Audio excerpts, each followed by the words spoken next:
Граѓаните се сведоци на низа скандали во судството. Што треба да се направи за конечно судството да застане на нозе и да покажеме дека навистина имаме заложби за борбата против корупцијата, организираниот криминал и владење на правото.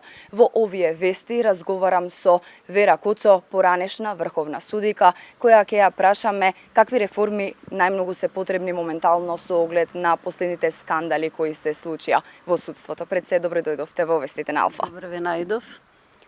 Па, кога зборуваме за судството, горка и страшна тема во секој случај, меѓутоа, за да се исправат работите во судството, мислам дека пред се треба работите да тргнат од самото судство. Неспорно е дека тука имаат свое влијание и другите две власти, извршната и законодавната, кои што на некој начин го ставија под нивна капа судството во изминатиот период и имаше такви забелешки од страна на меѓународната заедница, но главно е дека работите треба да тргнат од самото судство. Што значи тоа? Првенствено, треба судството да се занимава со зголемување на својот интегритет, со зголемување на својата способност, со она што значи честно, професионално, независно судство. Би се осврнала на случувањата во однос на она што се случуваше во судскиот совет.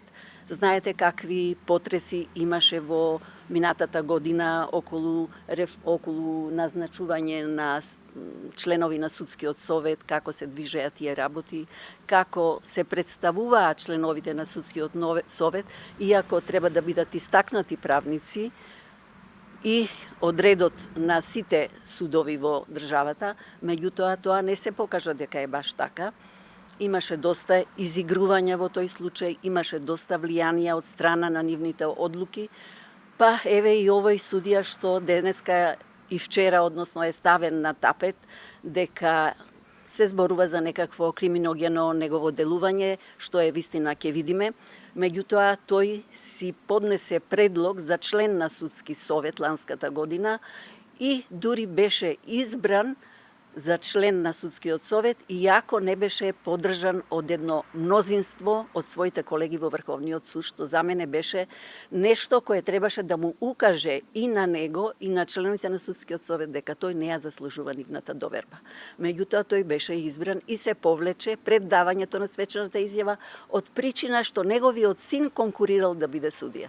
Па ви се молам, дали тука има некаква логика која што се граничи со она што значи честност и професионалност на еден судија?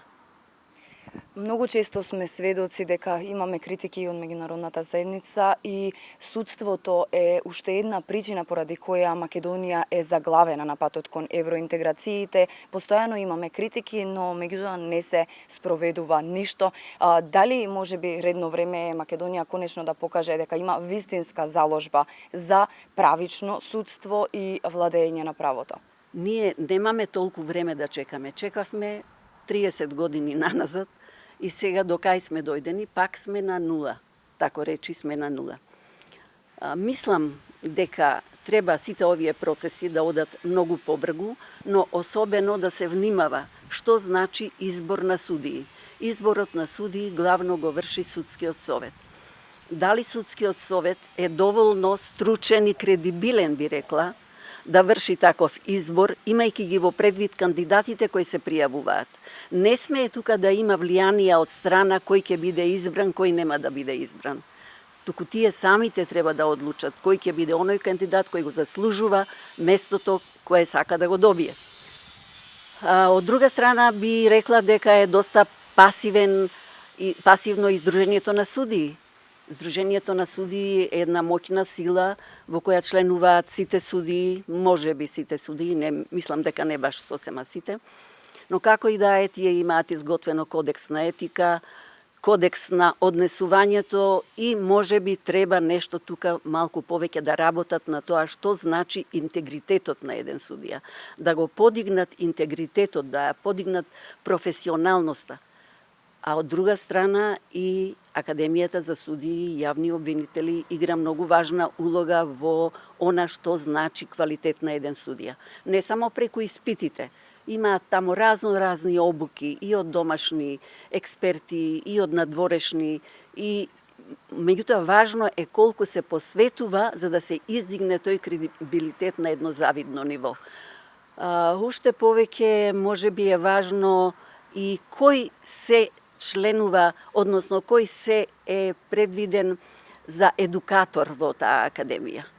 Јас, колку ми е познато, академијата располага со еден огромен број на едукатори. Дали не треба тие едукатори да бидат прочистени? Да се видат, иако тие поднесуваат биографии, нивни достигнувања и така натаму. Меѓутоа, може би треба малку посериозен однос и кон таа фела, кон таа институција да некако превземе мерки да тие едукатори бидат на едно навистина стручно ниво. И на крајот на краиштата, ако вие ставите, немам против јас основните судии, да не ме разберете погрешно, има квалитетни судии таму, меѓутоа не може секој судија од основен суд да биде едукатор.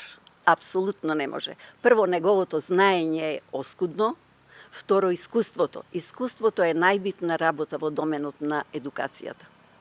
Дали може би ветингот е решение за, како што милувате и вие да кажете, оваа аномија во правосудниот систем на држава? Да, веќе го кажав тој збор, меѓутоа, дали треба ветинг? Јас пред многу години се залагав, бев една од тие што се залагаа за ветинг, сметав дека на тој начин ќе се прочисти судството од оние кадри кои не го заслужуваат местото во тој систем, но поминаа многу години, ништо не се направи и ми се чини дека тој првичен момент кој што можеби ќе дадеше поголеми резултати, го испуштивме.